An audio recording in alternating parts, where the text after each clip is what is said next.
beginning was the Word. The Word was with God, and the Word was God. For God so loved the world that he gave his only begotten Son, that whosoever shall believe in him will have everlasting life and not perish. Now faith is the substance of things hoped for, the evidence of things not seen. And as always, my friends, welcome to my media.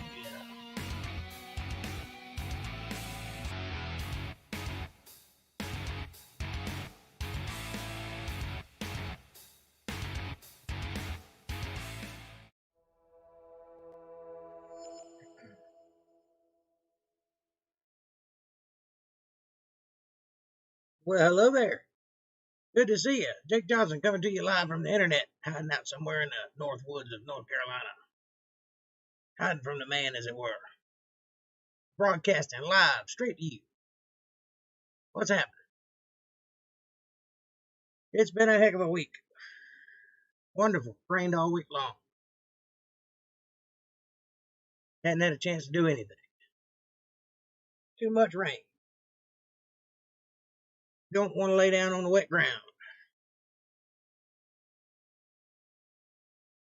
I don't want to get wet, period. Thus and so. I've been in-house bound. How about you? How's the weather in your neck of the woods? Let's see if we got anybody here yet. Oh, there's one person. Hello, one person.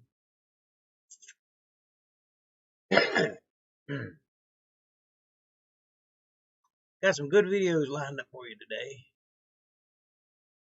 Atheist is going to go way out on a limb, and I'm going to bring him right back to the root.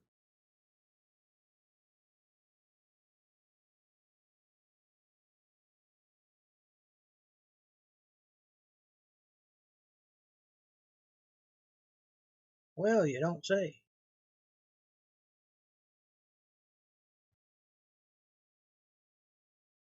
Getting things set up.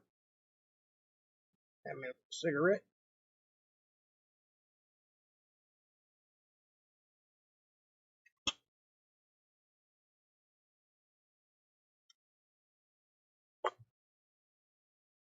Lovely.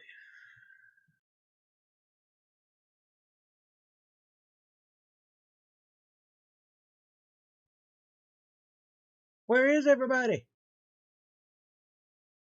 Must be one of them Sundays.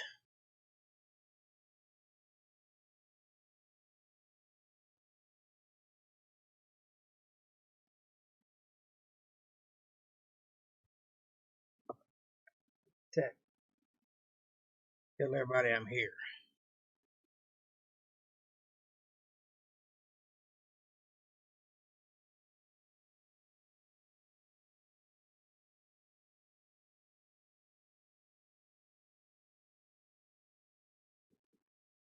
That'll do.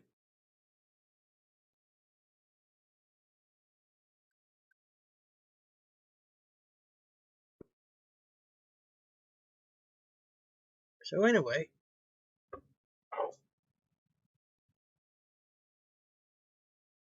what do you think about those stimulus checks?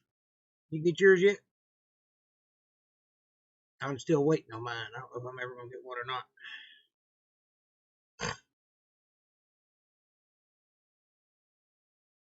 Some people I know have already got theirs. Some people I know are still waiting on. I guess it depends on if you have a bank account or if you want to have them mail it to you or if you do direct deposit or whatever. Either way, when it happens, I wouldn't put a whole lot of faith in it because you never know.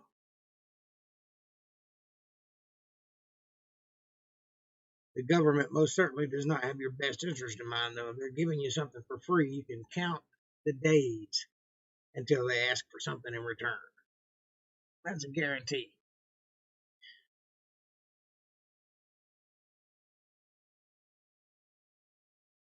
It's called usury. The Bible says it's a bad, bad thing. You should stay away from it if you can.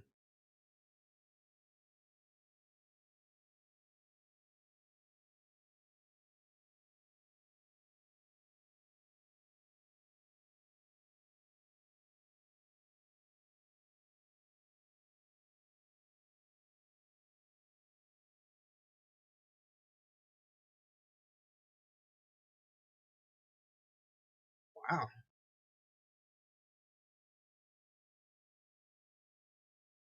Six minutes and still only one person. That's weird.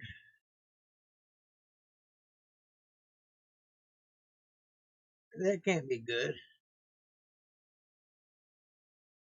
It might just be me and you. That's all right with me, though. I don't care either way. I do what I'm supposed to do, whether it benefits me or not.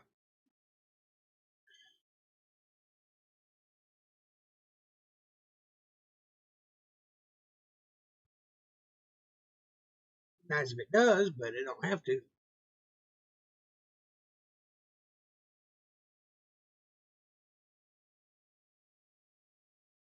Okay.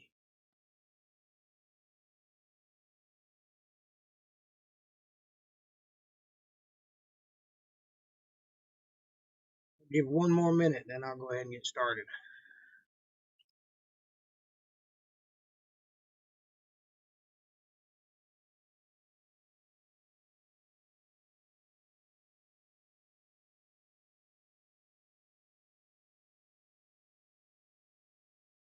Nice, enjoyable cigarette.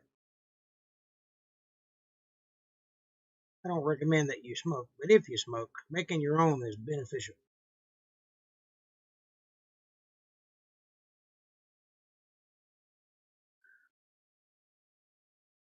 Tastes good and it's better for you. All the chemicals aren't in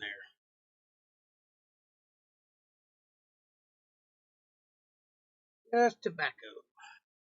Like smoking a pipe or a cigar.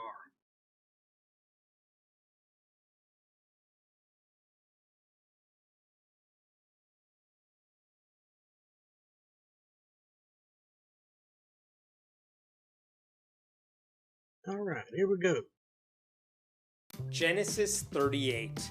Get ready for sex, sex work, masturbation, murder, and a birth story that makes no biological sense. It's the chapter they will never teach you in Sunday school. I know They'll never teach you in regular school either because you got the whole thing wrong.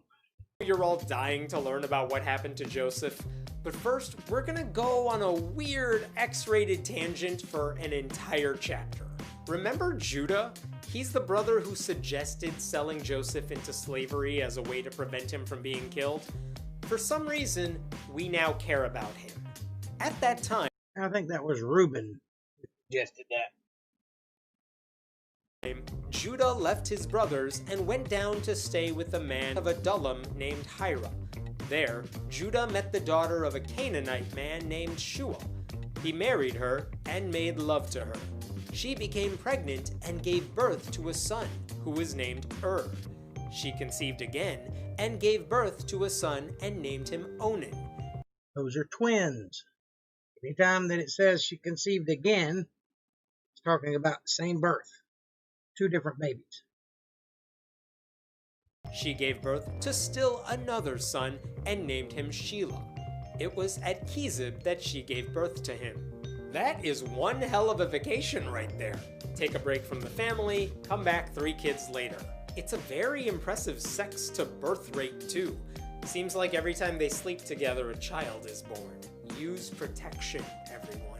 Some Bible translations do not say Judah got married. They jump right from he met her to he slept with her. That's because those Bible versions are crap. You need a King James version, which is the closest to the truth that you're going to find on earth today. It's not perfect, but it's close. Looks like some people decided that part needed a slight edit. Notice that we never learn the wife's name. We know her father was Shua. We know she had 3 kids with names, but she's just on the growing list of no-name biblical women like Lot's wife. And since when are the men in Isaac's family allowed to marry Canaanite women? That used to be totally forbidden. It still is, which is why there's a problem. I mean, I'm glad they got over their purity test. I just want to know when that switch was flipped.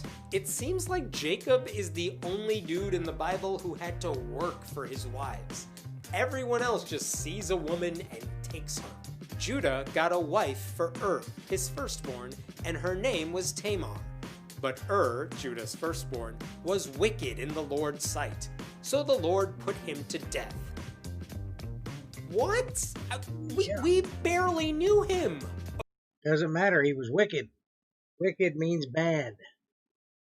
And the Lord is trying to build a nation here. He doesn't need any bad. He's got enough bad already, but wicked he doesn't need.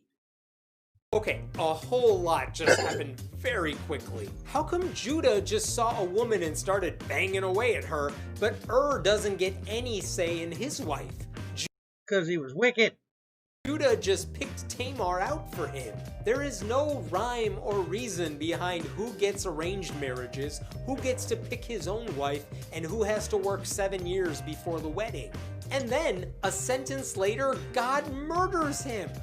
Well, that's because some people are in families, and those families have traditions. And some of those traditions involve arranged marriages. Some people are not in families or aren't connected to their family as tightly as those other were, and they pick their own wives. And some just get lucky and meet the woman of their dreams and is willing to do whatever it takes to get them. Not everyone is intelligent. So, if a man wants to work 14 years for a woman, that's his business. It's not like he's required to. That's just the deal he made. So that's what he did. Doesn't mean it was an intelligent deal. Just means that it was a deal. For what? How was he wicked? Hey, April. It could literally be anything. Should I be worried? No wonder his name is spelled E-R. That joke is from Dark Matter 2525. Go watch his video on this chapter. The link is below. It is worth your time. How do we get entire chapters of genealogy, but no details whatsoever about when God might randomly smite you? Because it's pretty obvious that if God smites you, it's because you did something wicked, not because it's random. You deserved it. That's why it happened. And genealogies are important so that you know the understanding of the bloodlines, who the families are. It's not that hard to understand. Death makes Tamar a free agent, and that's what this chapter is really about. Then Judah said to Onan, "Sleep with your brother's wife, and fulfill your duty to her as a brother-in-law to raise up offspring for your brother." Which is customary in those days. Remember, Jesus had a parable about this. About 7 men marrying the same woman and then dying, and then the brother. That's how it was in those days. Yikes. You're not late, you're on time. I'm early. Glad you're here. Okay, so apparently wives can just be passed down from dead brother to live brother. Correct. Tamar has no say in the matter, I guess. No, because once you're a widow, no one wants to marry you. So you don't have a say in the matter. That's why the law was made in the first place. Isn't random though. In Deuteronomy chapter 25, it says if a brother dies without having a child, his brother has to take over and finish the job. Yes. And if he refuses to do it, because what's important about living is propagating. If you don't have children, you didn't do anything on this earth. You didn't contribute anything. You haven't continued your bloodline. And in those days, that was paramount. In this day, it is too. You just don't see it that way. she's supposed to take off his shoe and spit in his face, because the Bible is nothing if not kinky. Bet you didn't hear about that verse in church. You know, some fathers find it awkward to even talk to their sons about sex. Imagine telling your son who he needs to have sex with. At this rate, the next verse is Judah just telling him which positions to try. Actually, it's not. It's worse. But Onan knew that the child would not be his. So whenever he slept with his brother's wife, he spilled his semen on the ground to keep from providing offspring for his brother. That is bad. You're not supposed to do that. Number one, you're not supposed to waste your seed, spilling it on the ground. And number two, he violated the unspoken law that the brother-in-law takes the wife if the brother dies, for the purposes of spreading offspring. No, it's not a pleasurable thing. It's a it's a business deal. It's from this family comes the seed. If the brother can't do it because he dies, the other brother steps in and fulfills his duty. This isn't hard to understand, albeit a little weird because we don't do things that way in this world. It's still, that's the way it was. See, this guy is breaking the rules. He shouldn't be doing that, and he's going to pay the price for it. What's up, Kev? Sitting around a fire listening to me. What a better place could you be? We're having a lot of fun here. There's nobody having more fun than we are. Listen, we will talk about that in a second. First, what does it even mean Onan knew the kid wouldn't be his? Yes, it totally would be. No, that's how genetics works. If he gets her pregnant... That's how genetics work. That's not how families work. If he gets her pregnant, it's his brother's offspring because he's fulfilling a role. He's not doing it of his own accord. He is the father. The Maury episode would be like 2 minutes long. So to avoid impregnating her, he used the pull-out method? So much for every sperm being sacred. It's one thing to do that once, but Onan does it every time. And Onan will pay the price for it too. Make no mistake, what he's doing is wrong. He shouldn't be doing that. I'm not a woman, but I think Tamar would eventually figure out what he's doing. Call it a hunch. Dude, at least get some condoms. Order them online. You keep coming back to this condom statement. They didn't have condoms in those days. It's fine. Honestly. Thank you for that information, April. Everything coming out all right? Side note, there is an actual word, onanism, that basically means masturbation. So congratulations, guy we're meeting for a few sentences in the Bible. Your legacy is that your name has literally come to mean guy who jizzes on the ground. Yeah, which does not mean masturbation. You can masturbate without jizzing. Or you can have sex without impregnating a woman. Those two things are not mutually exclusive. Sorry for being crass, but you brought it up. The Bible. There's Jesus and jizzes. You know, I used to think Christians pushing for abstinence-only sex education was a bad idea, but Christians pushing for comprehensive sex... The pushing of abstinence is a puritanical way of thought. This is not Christian by nature. The Bible doesn't support that teaching, nor do the early Christians. This is an English Puritan way of thinking, where they taught that sex was bad, it was immoral, it was shameful, and no one should have it. Although they were having it, lots of it, they just didn't want to admit it. So, grow up and learn some history. Said maybe even worse if this is their textbook. What he did was wicked in the Lord's sight, so the Lord put him to death also. Sure, why not? Now, why not? He got put to death because he broke the rules. This is a particular family we're talking about. This is a family that God blessed to become a nation. If you screw that up, God will punish you. Wasn't making any deposits in the bank, so God slaughtered him. It doesn't specifically say if God was mad that Onan wasn't impregnating her, or he wasn't satisfying her, or if God was mad that he was jizzing on the floor and someone else had to clean it up. Take your... All of the above. Pick. Christians will generally say Onan didn't do what he was supposed to do and have a child on behalf of his dead brother. But I'm not sure that sounds much better. Judah then said to his daughter-in-law Tamar, "Live as a widow in your father's household until my son Shelah grows up." For he thought, he may die too, just like his brothers. So Tamar went to live in her father's household. If 2 of your sons die after marrying Tamar, maybe just find a different wife for son 3. Just an idea.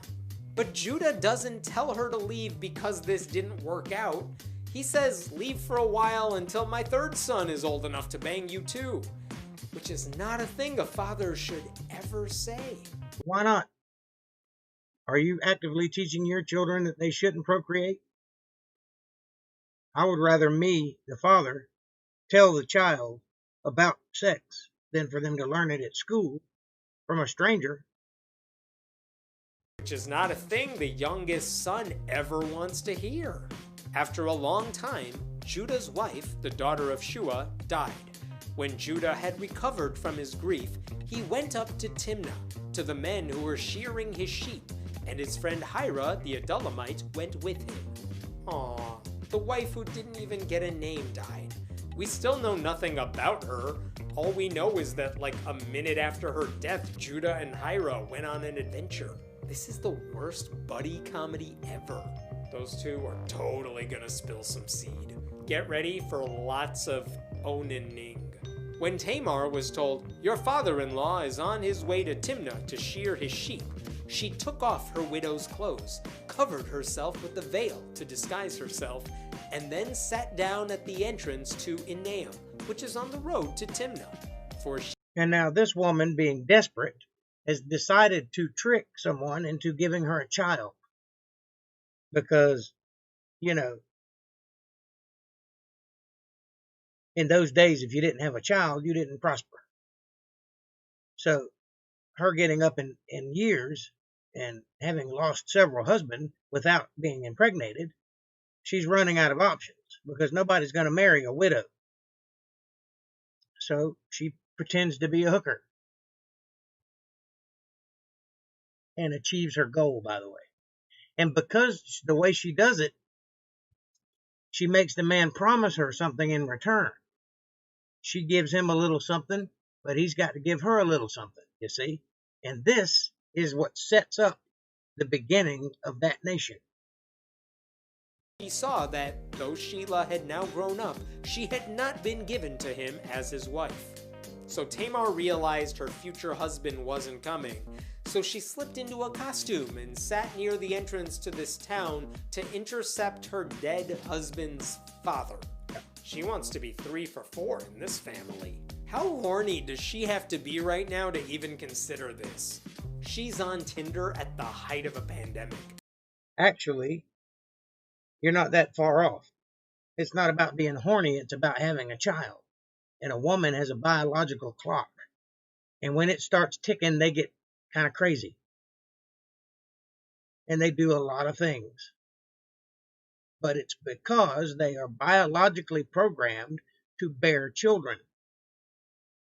She will take anyone who's even mildly safe. When Judah saw her, he thought she was a prostitute, for she had covered her face. Not realizing that she was his daughter-in-law, he went over to her by the roadside and said, "Come now, let me sleep with you." "And what will you give me to sleep with you?" she asked. They both slipped into those roles very comfortably. How does he not know it's her? I mean, she's wearing a veil, but I assume she has the same voice, same mannerisms, etc. Don't suppose you could change your voice and be someone you're not, but you could be. If he doesn't know yet, he's definitely about to. Isn't Judah traveling with his buddy? Where's Hira? Is he making an arrangement for the two of them, or just Judah? These are the details the Bible never gets into because it's too busy with genealogies. The irony here is that while Judah is tempted into doing something sinful, Tamar is actually doing something the Bible wants, since she's basically bound to get impregnated by someone from this family. Correct. Somehow, selling herself to her kind of relative is what God wants. "I'll send you a young goat from my flock," he said. "Will you give me something as a pledge until you send it?" she asked. He said, "What pledge should I give you?" "Your seal and its cord and the staff in your hand," she answered. So he gave them to her and slept with her. Now, for those of you who do not know what a seal and a cord and a staff represents, the seal and the cord, that is the thing that signifies who you are. It's like a family crest. And you seal documents with it. You use it to press wax onto an envelope or to sign. You know, that's how they did it in those days. Now, if you have possession of that, then you have possession of that name. that title, because you're not supposed to give that up. That's very important to have. The staff represents the man's strength, his ability to move, his ability to stand. Doesn't mean anything to us because we stand quite readily. But in those days, standing was important, especially in a long period of deliberation or something of that nature. Being able to make it to the end of a meeting or something to that effect. So what this man gives her, in a sense, is his birthright for a piece of that sweet ass. And it was sweet. She was ready. And he could smell it on her. So he got something for the deal, but watch what she does with what he gives her as a pledge. And she became pregnant by him. After she left, she took off her veil and put on her widow's clothes again.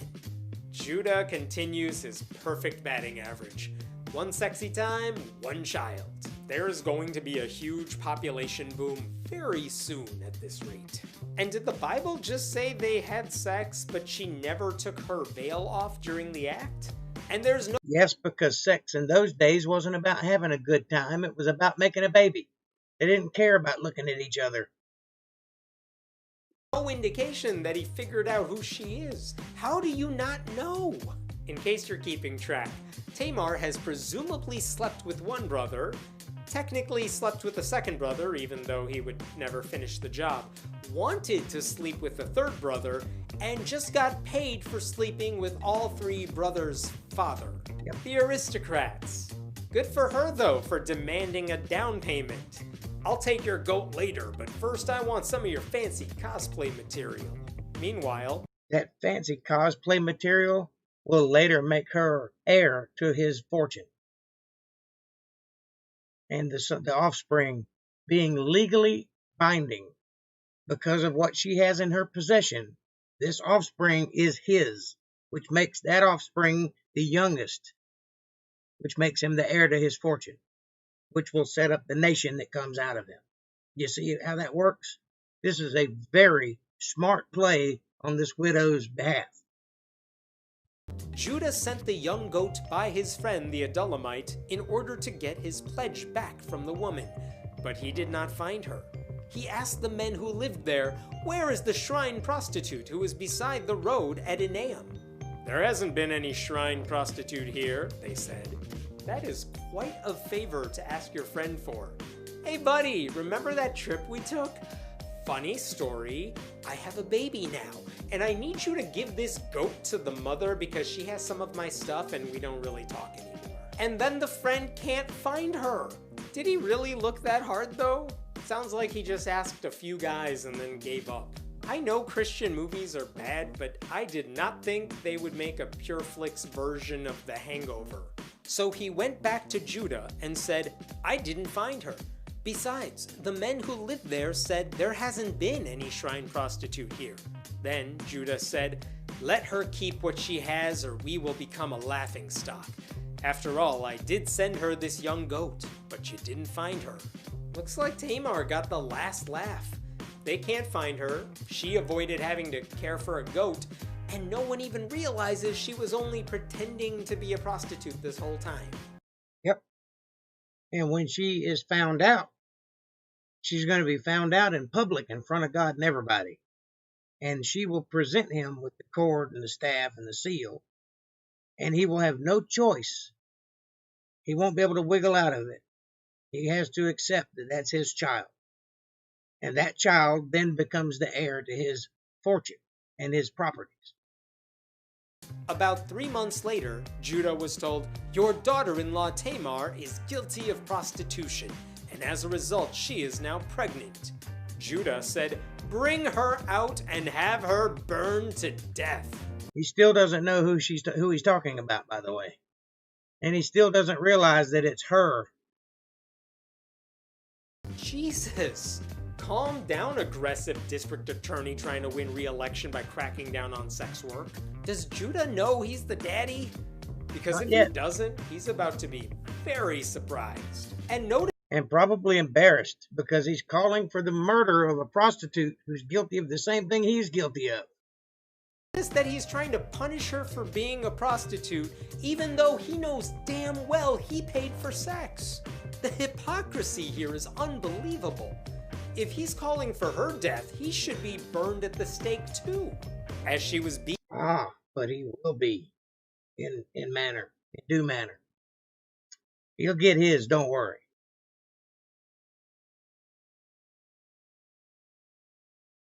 He's having a ball, yes he is.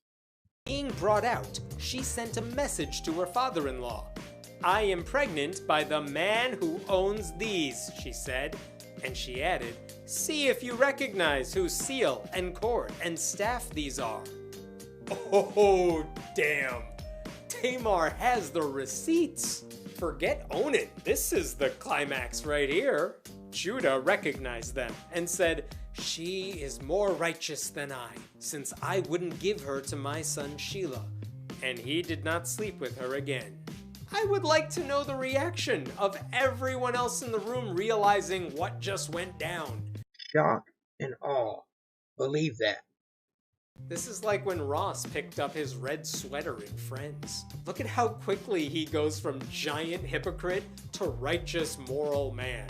I don't buy it.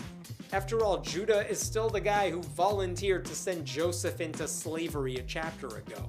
I like how it says he didn't sleep with her again, as if the plan was to totally sleep with her repeatedly. Anyway, let's finish off this chapter with the weirdest birth story so far. When the time came for her to give birth, there were twin boys in her womb. As she was giving birth, one of them put out his hand. So the midwife took a scarlet thread and tied it on his wrist and said, "This one came out first." But when he drew back his hand, his brother came out. And she said, "So this is how you have broken out." And he was named Perez. Then his brother, who had the scarlet thread on his wrist, came out. And he was named Zerah. I know the Bible makes stuff up, but babies do not come out fist first. If they do, you need a C-section quickly. They at least had to have known that wasn't normal. Not only that, if I have...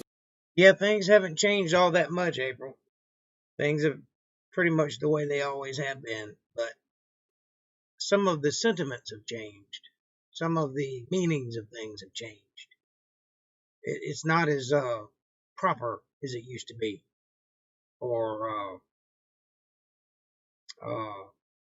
there's not as much pageantry that goes into the things that used to happen. For example, in the old days, you used to court a girl. Now you just swipe right, and that's all there is to it. You know, that's a little different, but the end result's still the same. The birth description right here. One baby stuck out his hand. The midwife tied string to it to identify it instead of trying to get him out. The hand went back inside, and then the other baby came out. Okay, seriously, we cannot allow Christians to teach sex ed. No wonder Onan was like, "You know what? I'm gonna shoot my load over there. Don't mind me, I cannot deal with biblical pregnancies." So who's... I'm guessing you've never been party to delivering a child.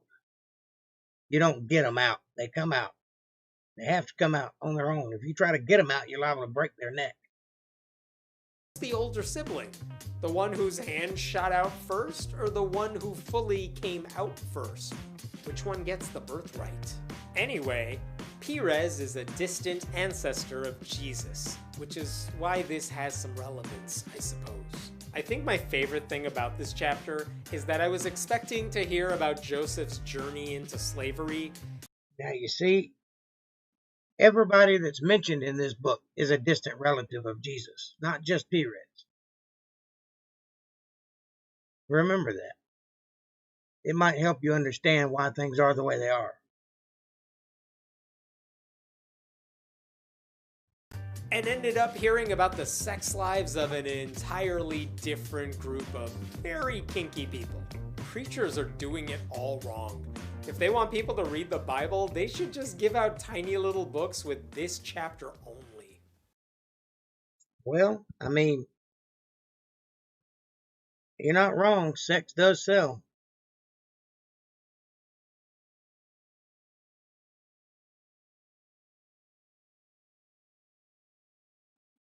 Genesis 39. After a weird sexual interlude, we're back to Joseph. If you recall, Joseph's brothers were jealous that he was Daddy's favorite, signified by his fancy robe. His brothers thought about killing him, but they eventually sold him into slavery for 20 shekels of silver, as one does. Now Joseph had been taken down to Egypt. Potiphar, an Egyptian who was one of Pharaoh's officials, the captain of the guard, bought him from the Ishmaelites who had taken him there. The Lord was with Joseph so that he prospered, and he lived in the house of his Egyptian master. When his master saw that the Lord was with him, and that the Lord gave him success in everything he did, Joseph found favor in his eyes and became his attendant. Potiphar put him in charge of his household, and he entrusted to his care everything he owned.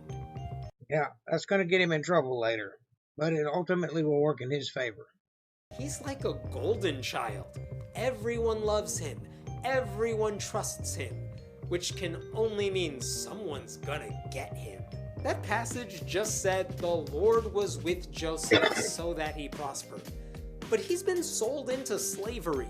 He was nearly killed by his siblings. He's now an attendant who works to run someone else's home without... Yeah, the most powerful man in the country. He's now the attendant. The actions that his family took to get rid of him left him in the second most highest position in the land. I'd say he was blessed. Hey, if that's God being good, point goes to the Satanists. From the time he put him in charge of his household and of all that he owned, the Lord blessed the household of the Egyptian because of Joseph. The blessing of the Lord was on everything Potiphar had, both in the house and in the field. So Potiphar left everything he had in Joseph's care. With Joseph in charge, he did not concern himself with anything except the food he ate. Now Joseph was well built and handsome, and after a while, his master's wife took notice of Joseph and said, "Come to bed with me." Oh my God. Joseph is the pool boy and master's wife is Becky Falwell. Yep. It all makes sense now. This book knows everything.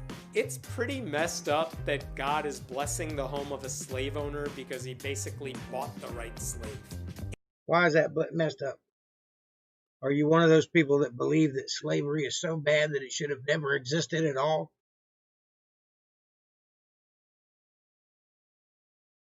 I got news for you. It did. If God is truly with Joseph, he would be a free man. Anyway, let's get back to the wife trying to seduce the housekeeper. By the way, just to stick with biblical tradition, notice that Potiphar's wife doesn't get a name.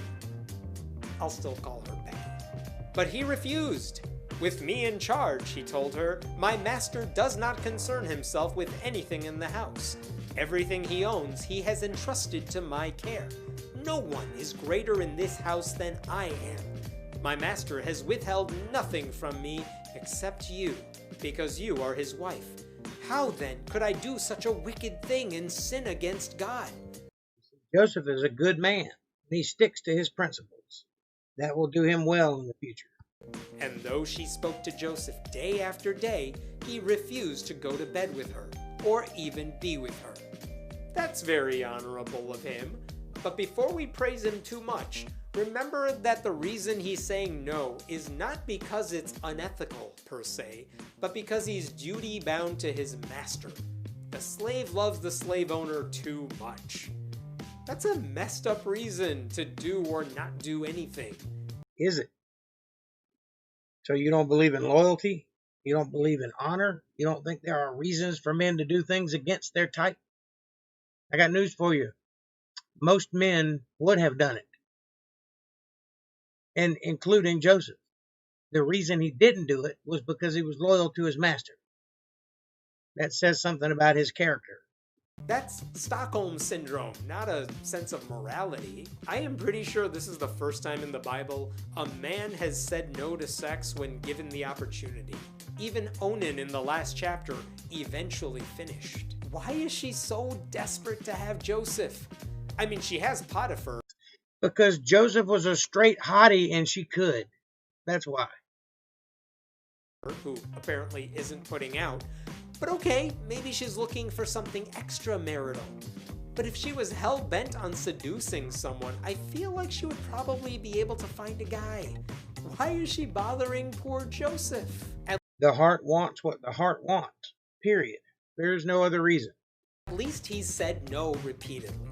So she'll eventually take the hint, right? One day, he went into the house to attend to his duties, and none of the household servants was inside. She caught him by his cloak and said, "Come to bed with me."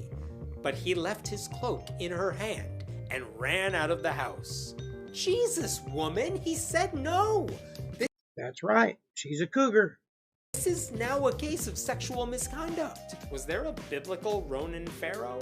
How do we cancel Potiphar's wife? This passage says none of the servants was inside. Does that mean that all those other times she... Weren't you just complaining about her not having a name and you're wondering now how to cancel her? I'd say God canceled her. She doesn't even get a name. Proposition. Does that tell you anything? Huh? Him there were people in the house? Because how would that have worked? Anyone who's lived in a college dorm knows the difficulty of that. I'm so curious what cloak means in context. Is it Jacket. like a jacket? Or all of his clothes? Is he running out of the house naked? Because if he's this strong young man, just take the cloak back before you run away. Otherwise, people will have obvious questions. When she saw that he had left his cloak in her hand and had run out of the house, she called her household servants. "Look," she said to them, "this Hebrew has been brought to us to make sport of us. He came in here to sleep with me, but I screamed. When he heard me scream for help, he left his cloak beside me and ran out of the house." Typical woman, blaming the man for her own misconduct. This shameless hussy. I hate her. Making false allegations against a perfectly fine man. She is ruining it for actual victims. Also, did any of these servants hear her scream for help? Seems like that would bolster her case. Oh, don't worry. The master of the house doesn't believe a word she says. She kept his cloak beside her until his master came home. Then she told him this story. "That Hebrew slave you brought us came to me to make sport of me.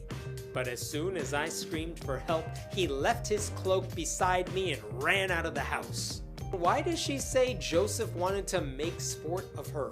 That basically means make fun of her. No, that's not what it means. And if you know anybody older than you, ask them what being a sport means. This is an expression that lasted until the last decade. I had a grandfather who used to use the expression. He would call women sporty. "Thanks for being a sport." That's what it means. That's both not what he did and not a sexual advance. She's telling her husband, "Joseph came here to make fun of me. Then I screamed, and so he took off some or all of his clothes and ran away." It makes no sense. Because you are uneducated and don't understand the context. That's why it makes no sense. It makes perfect sense to someone who actually understands the meanings of the words. But guess what? Potiphar buys the entire story. When his master heard the story his wife told him, saying, "This is how your slave treated me," he burned with anger. Joseph's master took him and put him in prison, the Notice he didn't kill him. place where the king's prisoners were confined. But while Joseph was there in the prison, the Lord was with him. He showed him kindness and granted him favor in the eyes of the prison warden. Really? The prison warden loves him too? Yep. If Potiphar trusted Joseph about practically everything, why not at least get his side of the story? Placing him in a high-security prison without a trial is really going overboard. And why jail? Honestly, if someone with Potiphar's power found out his slave was banging his wife, I would have guessed that's a death sentence. It's almost as if he didn't believe her, but had to be seen to do something. prison actually seems progressive in some weird way. Maybe Potiphar knew his wife was a shameless liar, in which case he makes her happy by punishing Joseph, but makes sure not to kill Joseph. Maybe Potiphar is more clever than we thought. Maybe. I still want to know how the Lord is with Joseph. He's now in prison. There was no trial. Every time this book says God is on Joseph's side, it's right next to a passage about how Joseph's life sucks. Just wait and see. So the warden put Joseph in charge of all those held in the prison, and he was made responsible. He is overeducated and is unable to discern something by faith. Remember, Jesus told Thomas that Thomas is believed because he saw, right? However, people later on would have to believe by faith. Correct. Very good observation. Very astute. For all that was done there. The warden paid no attention to anything under Joseph's care, because the Lord was with Joseph and gave him success in whatever he did. If you're a prison warden and you like a prisoner so much that you let your guard down and pay no attention to anything, then you are just asking for trouble. He doesn't get any, though, because Joseph's a good man and he doesn't do anything to jeopardize his position, which will favor him in the long run. Totally bound to backfire. When we were first introduced to Joseph, he was arrogant and annoying. But he's quickly turning into the respectable guy everyone loves. And the drama is just getting started. So he's growing up, is what you're saying. No wonder they turned this into a musical. You never know.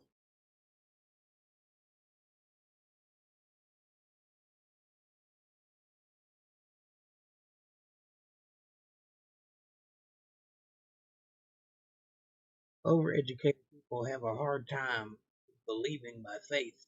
That is what I have found. They sure do. Because the more you know, the harder it is Genesis to take 40. on faith. We are about to witness Joseph's fortune-telling abilities and a murder, because what would the Bible be without a senseless death? Well, that's the way it works in the world. When we left off, Joseph was in prison, but he's about to make friends with a couple of his cellmates. Sometime later, the cupbearer and the baker of the king of Egypt offended their master, the king of Egypt. Pharaoh was angry with his two officials, the chief cupbearer and the chief baker, and put them in custody in the house of the captain of the guard, in the same prison where Joseph was confined. The captain of the guard assigned them to Joseph, and he attended them.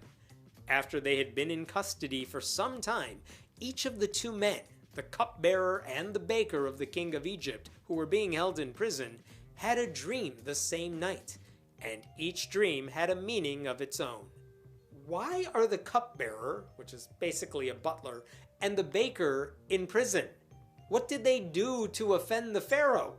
Make a crappy croissant and leave crumbs on the floor? How is Maybe they slept with his wife. Jail the go-to punishment for all these people? I know I've said this before, but the biblical justice system makes no sense. But if the reason is because it's not laying out the justice system. It's just telling you what happened. It doesn't matter what they did. They ended up in jail. Of course, they had dreams in prison, so everyone else has to stop what they're doing and take them seriously. Is there anyone in the Bible who has a dream that we can just ignore? I have dreams. All the ones that weren't written about. I don't post a video about each one of them because they don't matter. And because you've never had a dream like this.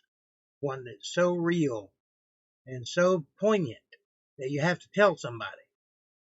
Joseph came to them the next morning. He saw that they were dejected.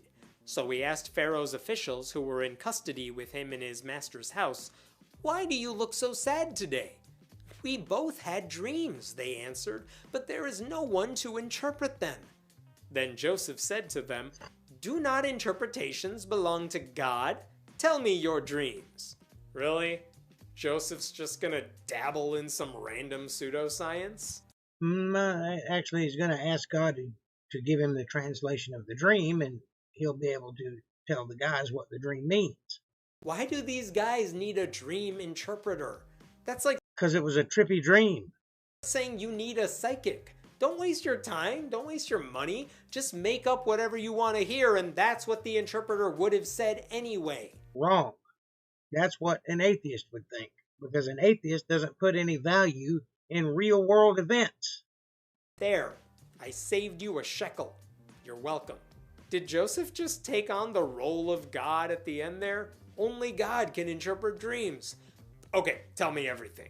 I So he can ask God, not because he's saying he is God. swear if the butler and baker dream about vacuums and pies, this will be such a dumb chapter. So the chief cupbearer told Joseph his dream. He said to him, "In my dream I saw a vine in front of me, and on the vine were 3 branches. As soon as it budded, it blossomed, and its clusters ripened into grapes. Pharaoh's cup was in my hand, and I took the grapes, squeezed them into Pharaoh's cup, and put the cup in his hand." Why is this guy dreaming about serving wine to his master? That's his day job. I promise you, people who work at McDonald's are not having dreams about French fries. Go dream about... You've never worked at McDonald's, have you? I guarantee you all of them are dreaming about flipping burgers, French fries. I'm sure that's all they can think. Faith over common sense is foolishness. Common sense is derived by faith. You should probably live a little before you go commenting on things you don't understand. something more interesting. Fantasize. Think about Potiphar's wife. But okay, Joseph, the floor is yours. What are you gonna do with that story? This is what it means, Joseph said to him. The 3 branches are 3 days. Within 3 days, Pharaoh will lift up your head and restore you to your position, and you will put Pharaoh's cup in his hand, just as you used to do when you were his cupbearer. But when all goes well with you, remember me and show me kindness.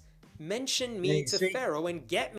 You see, God gave him that dream so that Joseph could interpret it, so that he could find favor in the man who would eventually be before the Pharaoh. That's what it means to have God on your side. Me out of this prison. I was forcibly carried off from the land of the Hebrews, and even here I have done nothing to deserve being put in a dungeon. Look at Joseph conveniently saying this dream means everything's gonna be okay. And Coincident means co-incident. 2 incidents happening at the same time. by the way, when you get out of here, help me get out too. Very self-serving interpretation there. There should at least... Yeah, it's almost like it was done that way on purpose, isn't it? Almost like there was somebody behind it all, pulling the strings. be a penalty if Joseph's interpretation is wrong, like an extra 3 years in prison if the guy's not out in 3 days. In what world do we go from 3 branches to 3 days? The world of a dream, which is what the dream meant, and the man got out and got Joseph out. Joseph's making it up, obviously. He could have said anything. He could have at least... But he didn't say anything. He said the truth. That's the thing you're missing. That's that common sense not kicking in for you. said 3 weeks and bought himself a little more time. God, I wish there were 2 interpreters. How fun would it be to have the other one correcting Joseph? No, your interpretation is wrong. 3 branches means you're gonna have triplets. And that's where you come in, because that's what you would have done, and you would have led the man astray. However, Joseph telling what he told him gave him hope and left him in a good place. When the chief baker saw that Joseph had given a favorable interpretation, he said to Joseph, I too had a dream. On my head were 3 baskets of bread. In the top basket were all kinds of baked goods for Pharaoh, but the birds were eating them out of the basket on my head. Wow, the baker dreamed about food. Shocking. Here's what it means. When you make food, put it in a sealed container. This is what it means, Joseph said. The 3 I'll pretend that you don't know they didn't have Tupperware in those days. baskets are 3 days. Oh my God, he's not even trying. This is the same thing he just said to the cupbearer. Within 3 days, Pharaoh will lift off your head and impale your body on a pole, and the birds will eat away your flesh. Oh, damn. Okay, that got weird fast. Very So it's not the same thing he said before. specific, too. How do you go from birds eating baskets of bread on my head to you're gonna get decapitated and impaled on a pole like this is a finishing move in Mortal Kombat? Now, the third day was Pharaoh's birthday, and he gave a feast for all his officials. He lifted up the heads of the chief cupbearer and the chief baker in the presence of his officials. He restored the chief cupbearer to his position so that he once again put the cup into Pharaoh's hand. But he impaled the chief baker, just as Joseph had said to them in his interpretation. Now, in this story, the two men were together, but the one man did something wrong, and both men got punished for it. Once it was settled, the Pharaoh punished the one man and restored the other man, which was what Joseph told them would happen. Why? He just murdered the baker over nothing. And that's Not over nothing, over what he was imprisoned for. after a feast that the baker probably cooked. It's almost like Joseph told Pharaoh, listen, I got drunk and said some really stupid stuff, but I need them to come true. I will give you some cash. And it's very interesting that the third day was Pharaoh's birthday. Joseph had to know that, which is why all his interpretations were about how something important will happen in 3 days. Even back then, it's very easy to debunk psychics. This was no psychic, and you're wrong all the way around. So, The chief cupbearer, however, did not remember Joseph. He forgot him. How the hell do you forget the guy who predicted your future, especially after the same guy predicted the execution of your prison buddy? That's not a thing you just forget. I guess that means Joseph will remain in prison. for a little while, but he'll get out. All I learned from this chapter is that Joseph realized he was with two important people, so he told them he could interpret their dreams and try to use that to free himself. And apparently it failed. How is God on this guy's side? Watch and see. All right, that's it for the 3 videos of today. Please take a moment and like, subscribe, and share. Hit that like button. Hit the bell icon so you'll get notifications. Smash the like button and share this video. But if you like this ministry and you'd like to help us keep coming to you, go to paypal.me/JakeJohnsonBand. Every bit helps, and I sure do appreciate it. And with that, I'll take your questions, comments, statements, general waxing.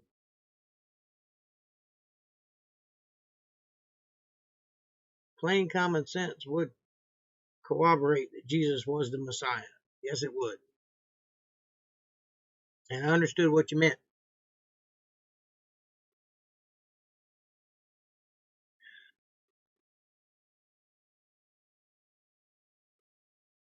April says, you don't make no sense sometimes. Jesus was perfect. No man is perfect but Jesus. That's also true.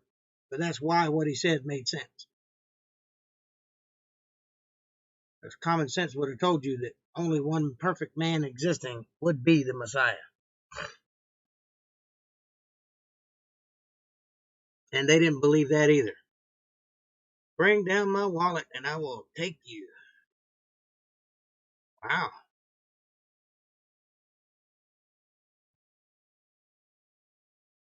That sounds interesting. Y'all behave now. Don't make me get the water hose.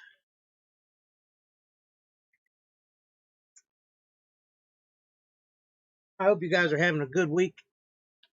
Good weekend. Have you got your stimulus checks yet? That's what I want to know. I'm still waiting on mine, but I don't do bank accounts, so mine has to come in the mail.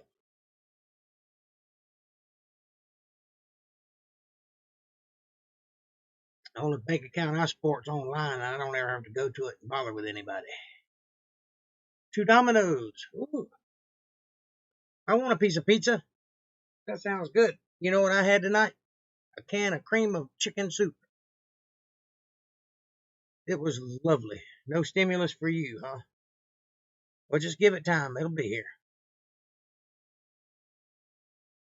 Or are you one of those people that make over the allotted amount?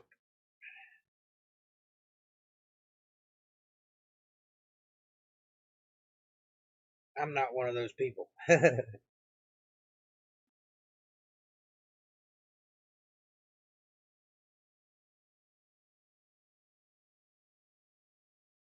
I think the allotted amount's like 75,000 or something. Yeah, I got you. Well, good for you. I have to get one. And it ain't going to be worth much because my children aren't with me.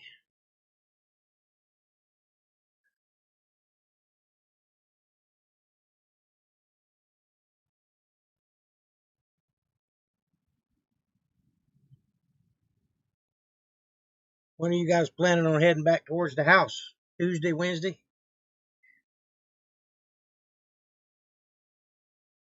Said you were slowly making it homeward.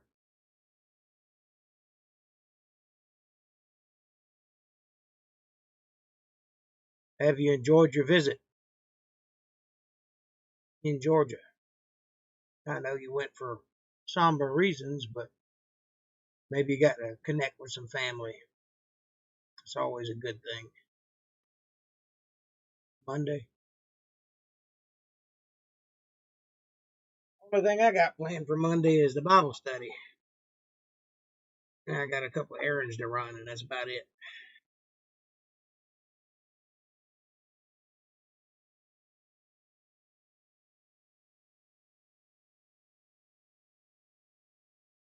Unless that check comes on Monday, and if it does, then I'll be going to get some stuff to fix my truck with.